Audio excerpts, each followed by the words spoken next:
Working in the graphics space, it's definitely not an area that people would assume that someone with vision loss would work in. 3, 2, 1.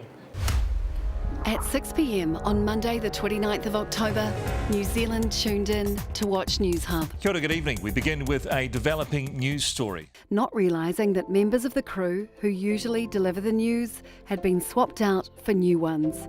Kiwis with low or no vision. My sight is it's a condition called albinism. So basically that is a lack of pigment in the skin and eyes. Beside that is a condition called photophobia. So that's a sensitivity to bright light. My parents have always encouraged me to participate and find ways of doing stuff rather than reasons not to do stuff. The whole crew swap thing that's happened here, I got a phone call from the foundation, wanted to know if I'd be happy to be part of it. They saw my skill set in graphic design as a skill to have working in the News Hub.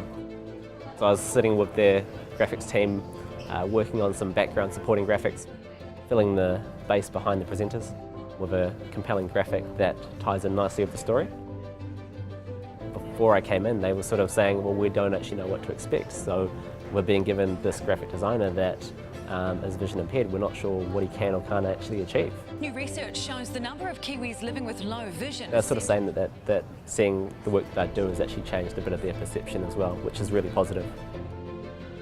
I work for the University of Auckland. I was formerly a graphic designer and am now a digital services advisor there.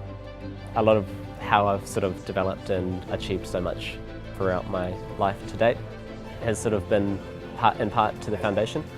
They've always sort of worked with me to sort of help achieve the goals that I've set. So I'll say to them, hey look, I want to achieve X, Y, Z. Let's sit down, let's have a conversation. When it came time to start working, definitely had a few good conversations around their employment consultants and their tech team, just around what sort of aids I may or may not need going into the workplace. A big takeaway from this project and sort of helping to sort of break down perceptions that exist within the wider public. A lot of it's around sort of don't be so quick to judge what someone with vision loss can and can't do. Because if you give them the chance and actually talk through the job, you may actually find that they actually bring quite a richness to your organisation.